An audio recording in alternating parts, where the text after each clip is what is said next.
Page 15, Cathedral Chimes. I skipped page 14, but I'll talk about it. At the top of the page, they're covering ledger lines. They're important in music. You see the staff has only 5 lines to it, and the spaces in between. We got a lot more notes than that, so we need a way of having all these other notes. We've been using a ledger line almost from the beginning because middle C is on a little line below the staff in treble or above the staff in bass. That little line is a ledger line, so you've been using them all the time. We just add more lines as we need to for more notes. You get accustomed to seeing them, and my opinion, just my opinion, eventually you need to memorize those notes up to 3 ledger lines above or below either staff, whichever. And the reason I only go to 3 and not 4 or 5 is because I can't see 4 or 5 and glance at them and know instantly how many there are. It gets all jumbled up in my head. I don't know. I have to count the lines. But I can see 3 lines, so okay, I'll memorize those. And that's what I recommend everybody else. At least hopefully you can see 3 ledger lines. Just glancing, you know there's 3 of them. You don't have to count them. Above that, you kind of have to count them. And when you have to count them like that, then I recommend that once you figure out what the note is, take a pencil and write in the note name so you don't have to keep figuring it out. Yeah, that's what I do. It helps.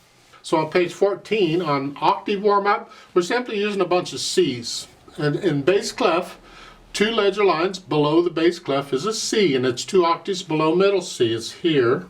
And then the next C is here, and then middle C is a ledger line, and then another C, and then 2 octaves above the treble clef is a C. See how it's kind of evens out there with middle C in the middle? That's why it's called middle C. It's in the middle of a grand staff. It's not in the middle of the piano, it's middle of grand staff. So we're using these C's on that octave warm-up. Other than that, I'm not going to cover the octave warm-up. You can do it yourself if you want. I would prefer if you do it without the pedal, but that's your choice. Now for Cathedral Chimes. At the top of the page, they're reviewing a dynamic mark. PP, pianissimo, very soft. Super duper soft, whatever. And that's, what do you think very soft is? You've had it before, and apparently you're going to get it in here. I'll come back to it when I talk about dynamics. But for Cathedral Chimes, let's look it over. 4 lines long, it's just got 1 section in it, that's fine. It's 4/4 time, there's no sharps or flats in the key signature, so we're in the key of C major, fine. Using all the white keys, okie doke. Make sure you can do the C major scale. If you know the scale, or don't know the scale, learn the scale 1 octave up and down. If you do know the scale, then do it 2 octaves up and down, because you're starting to get a little more advanced here, sort of. Just do my scale video. I explain it all in the scale video for C major. Now I'm gonna kind of do this both hands together. I like to do it 1 hand at a time. It kind of depends on the music, but if you look, the left hand's not doing a lot. It's playing a lot of middle C's. And it's like holding it down, it's tied, you can hold it down for 8 counts, and you keep doing that over and over and over and over and over. In the second line, you're holding that C down for the whole line, all 4 measures. That's 16 counts. It's okay, because the right hand will keep you entertained. You're not going to get too bored on that. And then the last line, you'll move around a little bit. I'll talk about that. So both hands together here, here and here. So we're in here. So it's 1, 2, 3, 4. See that C's tied, don't play it, just hold it down. 1, 2, 3, 4. Isn't this fun? Second line, 1, 2, 3, 4. 1, 2, 3. They say lift and move. Okay, in the right hand, not the left. You're going to hold the left hand down. You just lift up.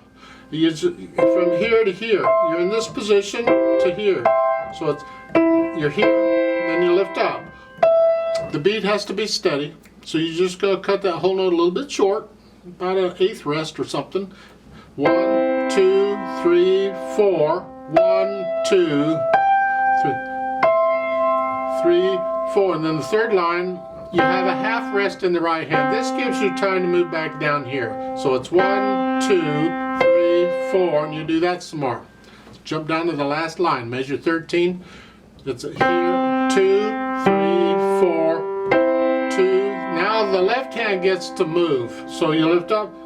You may have to practice because there's no rest there. You just lift up and move, but it's got to be accurate. So your thumb is from here to here, from here to here. Lift both hands up together. 2, and then as you're playing this, you move the right hand up. So we're moving both hands, but fortunately it's one hand at a time. That makes it a lot easier. As far as the articulation goes, the only real articulation here are the accents. Here. Give those a little extra oomph. So give the accent notes a little extra loudness. I call it oomph. Play a little louder. Not a lot louder, just a little louder. And that's pretty much it. And the pedal's going to cover up any other articulation you may do. Dynamic, well, you're starting out loud, and that's both hands. And you have to decide what loud is. Not really loud, just loud. Don't get carried. These accent notes would take it up to very loud for those notes, because those are accented. You got to play them a little louder. Then that first note in the left hand, that's accented. And 2 measures later, it's accented. So you play a little extra. Now they're saying loud. I have problems when you want to accent a loud note, because that makes it very loud. I don't know. I mean, just you play it a little louder, but overall it's loud. The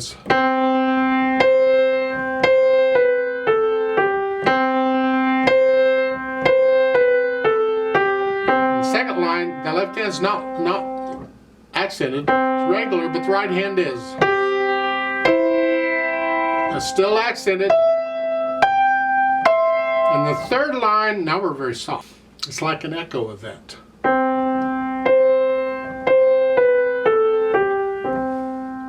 And you stay very soft for the rest of it.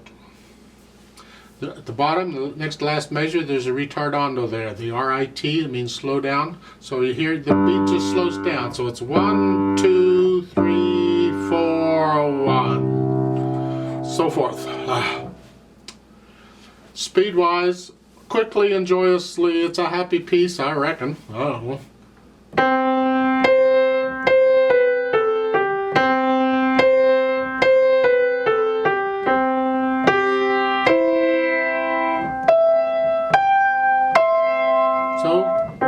And then on top of that, they've added the pedal. Well, it sort of makes sense because chimes, they just ring out all over the place. You push the pedal down. In this case, I suggest you push the pedal down with the left-hand note, right with it. You hold the pedal down for the whole thing until the end. You lift the pedal up in the hands at the same time. Everything comes up together, and that's the pedal. It's pretty simple. I'd like to play this with you very slowly to double check the notes and the rhythms. I'm not going to do any dynamics, I'm just going to play it through. I can't really do the accents too well, but I'll try. And I'm not going to pedal this because it would just blur it up, and I need you to hear the notes. You can hear them better without the pedal. So I'll give us 4 counts. Let's just try it together slowly. 1, 2, ready, go. 1, 2, 3, 4. 2, 4.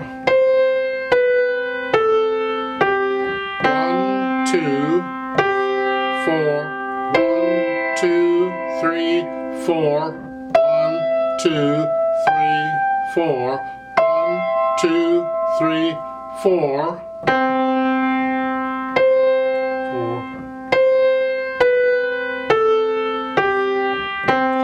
2.